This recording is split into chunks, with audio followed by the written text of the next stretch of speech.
sort of near her in the market, around about 7-2 for both Cotier and also Shirana, Shinara, I should say, who's a very interesting runner for the Roger Varian team, a full sister to Sharon, last year's top miler, of course, winning the Lockinge and the QE2. So that's 7-10 I'm looking forward to in particular tonight. But as you can see, horses are parading behind me for the first race on the card, so let's have a good look at them. And we're going to start by looking at number 2, shall we, in the red hood coming towards me now. That is Just King High for Rab Havlin and Thomas Faulkner, one of the outsiders of the field here. Hasn't had too long with current yard, but needs to improve on anything that he's done of late. For either Dylan Cunha or Thomas Faulkner, only beaten one home on his last 3 starts. Behind him, that's number 3, Lexington Jet for Midland Park. Not shown that much so far in either qualifying runs or handicaps, yet to finish better than 4th. But Rosser has been booked tonight, Rosser Ryan that is, and he drops in grade, so perhaps these calmer waters can elicit a better effort. He does need to learn to settle a bit better though. Drop back to number 7, that is Fulford Cross, sent off a big price on handicap debut at Nottingham and was well beaten then, dropped £2 tonight and switches surface, but does have to find some improvements on that handicap debut. Behind him is number 5, that's Warrnambool. And he's run okay in a couple of handicaps recently, perhaps most notably when 4th over course and distance in April, off 70. Struggled after that, though, as a consequence, lines up here off £5 lower. But if a first-time headgear combination can perk him up, he should be nicely treated. And I think returning to Kempton Park is probably a fairly good move. Behind him is number 1, that is Havana Halo, been well supported in the market, this daughter of Havana Grey.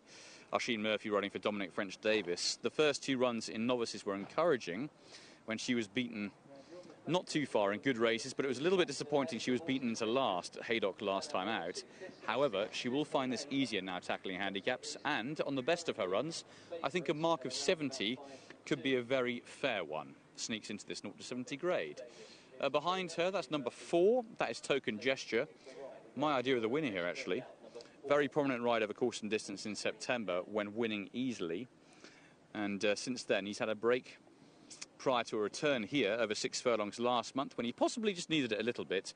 He's still £7 higher than for that victory, but he's lightly raced and should come on for a return. And the big plus is coming back to this trip, because I think 7 furlongs really is where he wants to be. Okay, let's pick up number 9 next. That is I'm Working On It, who's been beaten comprehensively at massive prices in qualifying runs and has been given a mark of 57 as a result. Had a wind up and been off for 287 days, so it's hard to know quite what to expect. And he's the last one of the ones that are in the parade ring for now, so I'll leave it there for this first race on the card. It's a 7 furlong handicap, Division 1, Class 5.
Colin Keane rides the winner of our opening race, Antoine de Paris. As we go slightly wide there, number 13, Antoine de Paris, winning probably the best option of playing the race around, 8 to 1. Does so, got first run, and that was the march. Right, let's go to...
Nick, thank you very much. Good afternoon to you. Good afternoon to everybody at home. It is a balmy evening here at Kempton. The sun is out and it's pretty warm.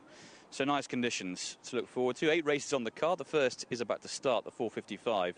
Of the others, the one I'm looking forward to most, I think, is probably the 7:10 a little bit later. It's a fillies novice and features jewellery last seen in the Dick Pool against a couple of very interesting newcomers, including Cotier and also Shinara, who's a full sister to none other than Sharon, last year's top miler.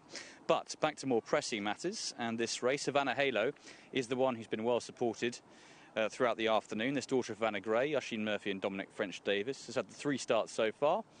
And I thought a mark of 70 for her opening rating here on handicap debut was a fair one, actually. She was not beaten too far in good races on her first couple of outings in novices. It was a little bit disappointing she was beaten into last at Haydock last time out, but she will find this a lot easier, and particularly given the fact that 70 mark gets her into this grade, Division 1, of this Class 5 handicap. Warnambool is another one who's had plenty of money this afternoon. First time headgear combination today. Tongue strap and cheek pieces are added, and Tom Marquardt in the plate, so that's a big positive as well about his chance. He's run well over this course and distance in recent past as well, so if he bounces back, he's got to have a big chance. And I rather agree with Rachel about Token Gesture having strong claims here.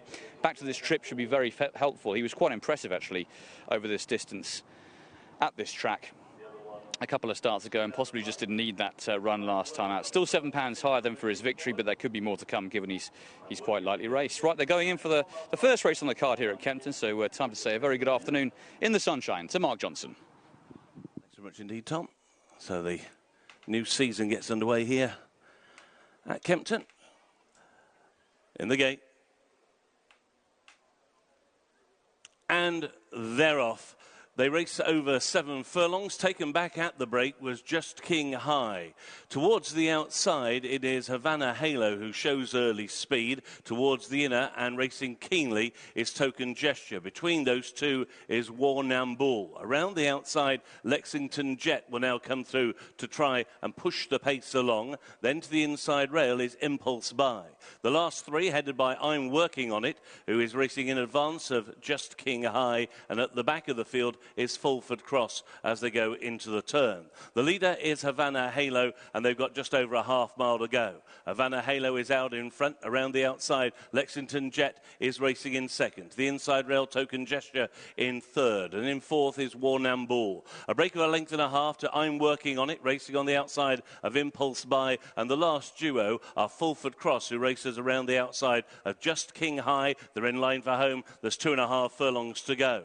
Towards the inner, it's Havana Halo and Oisin Murphy, who still just have the lead. Ridden along Lexington Jet. Towards the inside is Token Gesture, and these 3 now pull about a length clear of the driven along Warnambool. Racing down towards the final furlong. I'm Working On It, making ground now towards the wide outside. On the inner, it's Token Gesture. Towards the near side, I'm Working On It, I'm Working On It, and Lewis Edmonds now take the lead and go on. Up towards the line, I'm Working On It wins. In second was Token Gesture, and then rallying to the outside, Lexington Jet with Havana Halo next.